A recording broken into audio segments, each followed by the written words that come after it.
Hi BookTube and welcome to a new video. This is the coronavirus and coping tag, which was originated by Steve Donoghue. I caught it on Kelly Books I'm Not Reading on her channel, but she was doing it in tandem with her husband Jason of Old Blues Chapter and Verse. But that video, which I'll post a link to, is as far as I know, only posted to Kelly's channel. And it is what it says, really. It's how are we faring in the lockdown. So question one, where are you and what do your immediate surroundings look like? Well, I'm at home with my wife. Both of my sons are at their respective universities in lockdown. When I say the universities, they're not on campus. One of them was in student housing off campus and is holed up there. And the other was on campus, but he's moved in with his girlfriend. So it's just me and my wife, and you've seen this room. It's in every one of my videos. This is where I do my work, and sometimes I write in here, sometimes I don't. More of which later. Two, I'm actually going to swap questions 2 and 3 around because one is very kind of positive and the other is a bit negative, but I'm going to start with the positive, which is question 3 in the list. What's your coping mechanism? Well, lockdown almost doesn't influence me from my normal life because I'm a homebody. I write, I read, I don't go to the pub, I don't go to the cinema, I don't go out for meals. So in that respect it's very little change. One slightly strange deviation, which most people would look on as a positive development, I suppose, is I spend more time out in our little garden because the weather has turned over the last 2 weeks. It's been really nice here in London.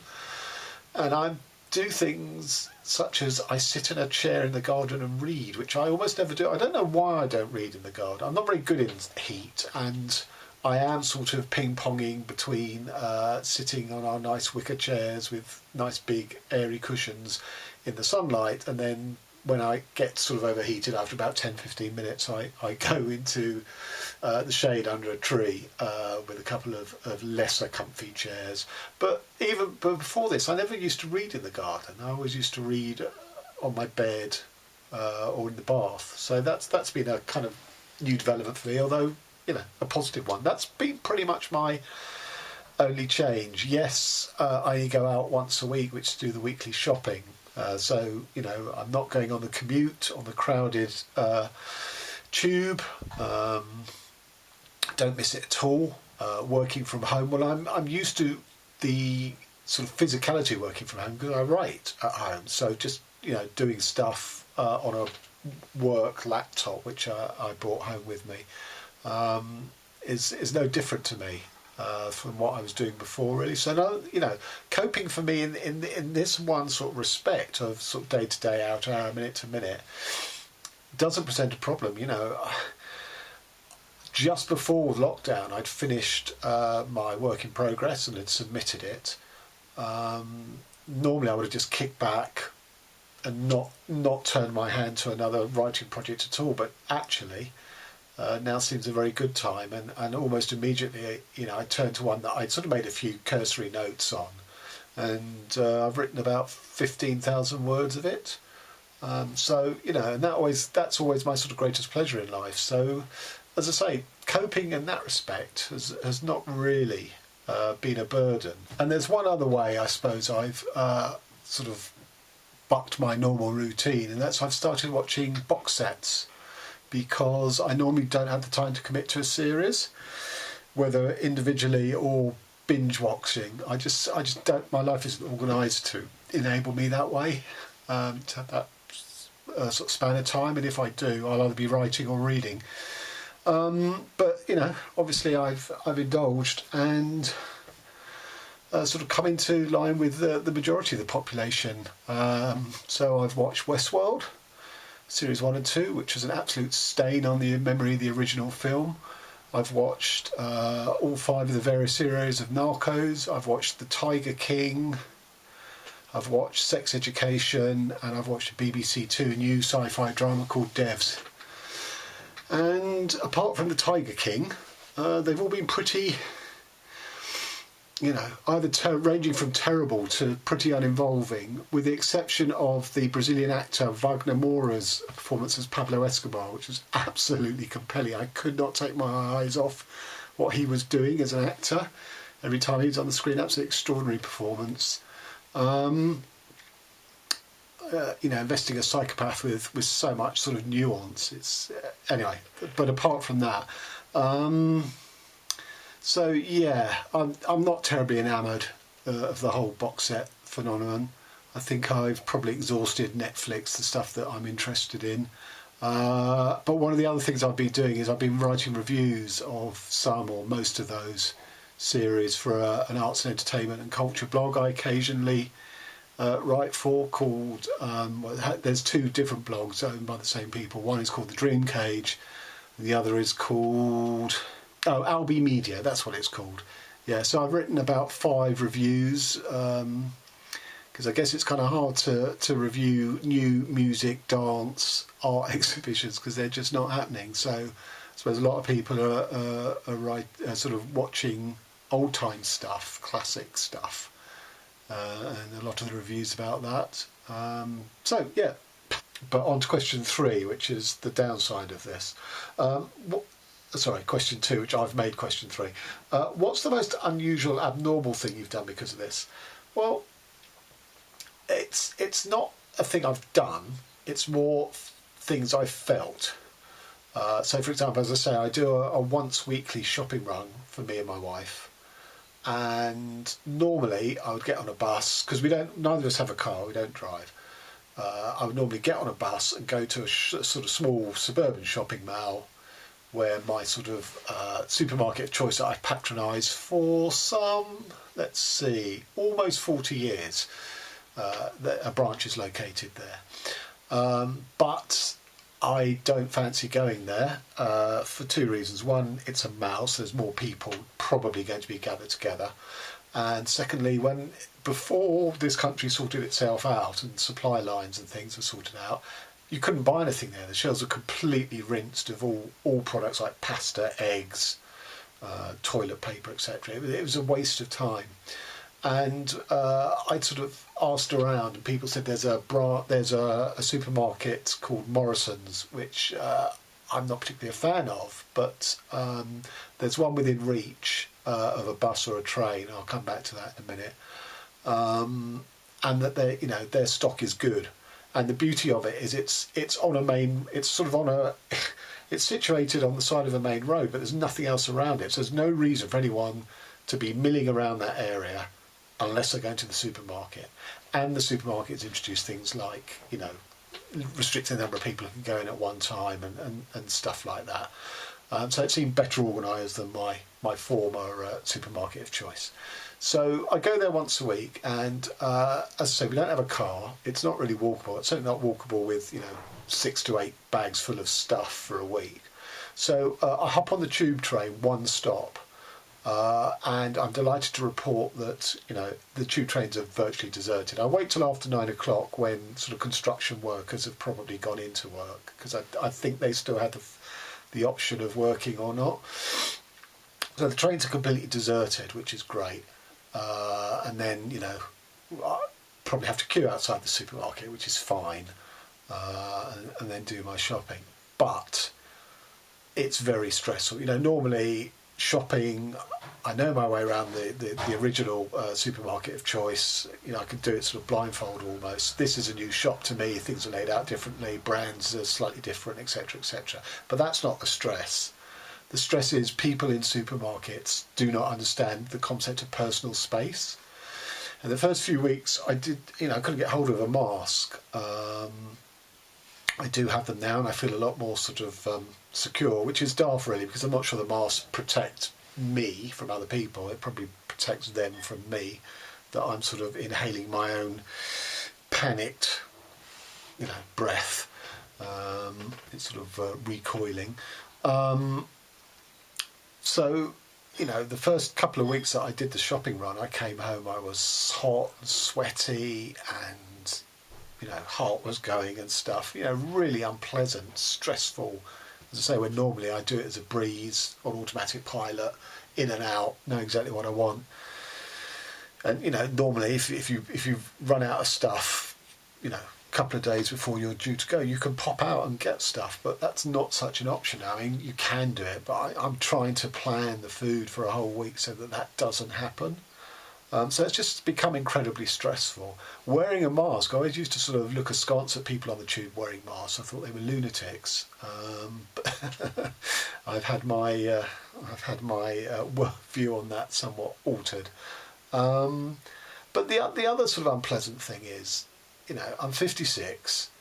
I've always been aware of my mortality. In fact, the book that I'd finished and sent off is about death, imagining one's own death and all that entails and what it means.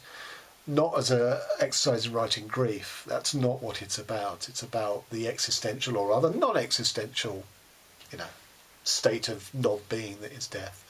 So it's something that's always bothered me. And during this crisis, and because one is confined to one's house, and we don't have a terribly big house, somehow you become more involved with your own body. I mean, you're looking for potential symptoms of coronavirus anyway, in that sort of hypochondriac way. But it's not that. I'm aware of other sort of, when I get a rash from maybe because I've been sitting in the garden or the sun's caught a piece, my clothing wasn't fully covering it, or just other symptoms like that, which have nothing to do with coronavirus. A bit of heartburn, or something. And it's just made me reflect more on my own mortality, as obviously the whole threat of coronavirus itself has anyway. But, I find myself self-involved with my body in a way that I don't really, want to be so involved, but I can't help it. I mean, it's sort of on the spectrum to being in sort of solitary confinement with the lights out and only having a hole for your waist, as described by Jack Henry Abbott in the Belly of the Beast. I'm exaggerating, but it's that level of sort of self-involvement, watching for every change, every development, every mutation, for want of a better word, in your body. And it's unpleasant. I don't like it. It's not voluntary. I'm just hyper aware of it. Okay, so that's the downside of it. 4, can you name something that's given you pleasure? Well, as I say, writing, writing 15,000 words in a couple of weeks, 2 or 3 weeks. And I'm having, as I always find with first drafts of anything, it's playtime. You're in the word sandpit, just throwing words, throwing sand over yourself and relishing it. So it's pure pleasure and it's great fun. I'm being very wicked with it. At some point, obviously, you have to sort of, knuckle down and get disciplined and get rid of the sort of indulgences within it. But at the moment, I'm not at that stage. It's just pure fun. So, and it's a bonus because I wasn't expecting to write another book, certainly in the first half of this year. But looks like I will be. Also, it's been a relief because the last one that I finished, I had hoped to finish it in December over Christmas, and it dragged on till March, the final edits. So that was probably the hardest book I've ever had to write, in terms of I just couldn't quite sign it off. It wasn't quite satisfying me that that I'd nailed it until March. So that had been quite stressful. Whereas, as I say, this is at the moment sort of reinstated the sheer pleasure of writing. And finally, 5, what is something you feel will never be the same after this? Well, where do you start? So in Britain, at least, work has really been divided into essential and non-essential. And while I don't disagree with the categorisation, obviously sort of, healthcare is frontline is essential. Food shops and delivery drivers thereof essential. Absolutely, I have no quibble with that, but it makes it very interesting to me, this notion of non-essential workers. So Jason's talking about in terms of it might have a push for more working from home, although he queried that because he feels that people get more work done in a dedicated space of an office than they would at home. I don't quite see it in those terms. I see this split between essential and non-essential work as potentially wedging a foot in the door of a post-work society. we're a long way from that, but automation was starting to do certain jobs, and not just the drudge jobs that you'd imagine, but there's certain surgeries can be done by sort of robotic arms guided by computers now. And at some point, the developed world is going to have to make a decision about moving to near as damn it a fully automated society, and what that means for its citizens no longer having to go to work. And that is backed up by a second development in Britain under the coronavirus, is that the government is underwriting 80% of the salaries of people who are what's called furloughed, where firms have basically, they haven't fired them, they haven't laid them off, but they've given them gardening leave with a view to them coming back when all this is over. But they're still on they're still getting paid their salaries. And the government has underwritten up 80% of people's salaries up to a level of £2,500, I assume, a month. I mean, I haven't looked into it. I mean, we're all still employed and active, I'm glad to say, in my work. Again, to me, potentially that could signal a move as to, universal salaries, centrally funded, almost what the Scandinavian system is, from the cradle to the grave, sort of social benefit. And, it's something that I approve. I don't see why we should have to be a indentured wage slave economy, which is just so many inequalities built into that. It's something I would hope for. And when I was reading my anarchist texts in my late teens and early 20s, this is a kind of an economic model I assumed we would have hit by now. Again, the twin track of automation, meaning we don't have to do those jobs, with a sort of, okay, well, if we're not working, where does our day-to-day, money come from? And I think the coronavirus will open up a debate along these lines, and not before time, really, because no politician wants to sort of say people will not be working in the future and that there is no dignity of labour. In this case, there are things called non-essential jobs. Other things in the UK, the homeless were all got off the street, to protect them. Well, if we could do it for 7 days at Christmas, and if we can do it during a pandemic, why is there such a thing as homelessness going ahead? The government have shown they can deal with it. So that's that.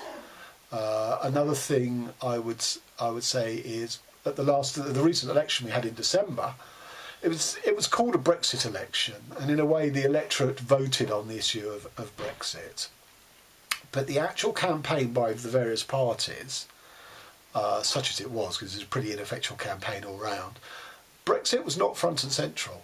It was, okay, we're going to do Brexit, but, in the light of that sort of vacuum of Britain not being part of Europe, what do we need to sort of do to repair Britain? And the very ineffectual Labour opposition had a cretinous manifesto. But the one thing they kept pounding was the NHS, the National Health Service. And of course that has come to the forefront of just how underfunded, understaffed, underappreciated it has been for so many years. Has been thrown into stark contrast by the heroic work of people in the NHS. But the electorate voted against it in December. So I would hope that the electorate, going ahead, feel grateful to the NHS, realise what a gem it is that must be preserved at all costs, and slightly wider than that, that there is such a thing as society, of community, of all pulling together, as we are demanded upon to do during this crisis, which rejects all sort of right-wing neoliberal concepts started under Mrs. Thatcher, that there's no such thing as society, it's all about the individual. And, all of this will hopefully come together, maybe with new political party realignments, I don't know, or redefinitions. And going ahead, maybe we could have a politics that actually impacted people's lives. So there's lots of interesting potential change. I don't think much of it is going to be immediate in the aftermath of the coronavirus, but hopefully these questions will start getting talked about, and about time too. So that's it for me. The last tag is to, the last prompt is to tag people, and I want to throw it open to everyone because we want to know, how every booktuber is faring. Just to give you an idea that before the lockdown hit, I was involved in a group read-along of James Joyce's Ulysses. And as a group, we've had to put that on hold because, Ulysses is a tough read, tough text. And in the sort of teeth of the crisis, as it was really breaking open in the late weeks of March, early weeks of April, people just didn't feel they could commit that sort of mental energy to Joyce. So, we've had to put that on hold. So in that sort of small, narrow cross-section or poll of people that I've been involved with in the world of reading, i.e. reading Joyce, we've been keeping tabs on how each of us are feeling about it. But obviously there are lots and lots and lots of people in the book world and on BookTube. This is your opportunity for letting us know how you're getting on, how you're coping. Are you able to read? Are you able to read to the same level as you were before? Or is it just too daunting to read books? Or are you turning more to escapist fiction to help you, get through this? All those sorts of questions can be brought into this. For my part, my reading hasn't really changed. I'm still reading the same type of books as I was before, about the same rate. A lot of my reading was formerly done on my commute to and from work. I don't have that now, but I'm reading in the garden, which I never used to do. So swings and roundabouts. So I'm probably reading about the same amount as I was before. I've made a decision to minimise my ordering of books, to spare exposure of me and of delivery drivers. I know delivery drivers have to earn a living, but I had pre-ordered some books before all this dropped, but I've only made one order of books during the 5 weeks we've been on lockdown. I've got enough books to be getting on with, so normally if I see a book that I want, I'll order it second hand, which means I can get it, sort of quickly. This time I've been grouping it together until there were 5 books that I thought, okay, now it's time to press the pay button and actually get them delivered. So yeah, my reading is pretty much unaffected. Okay, so thanks very much. Till next time.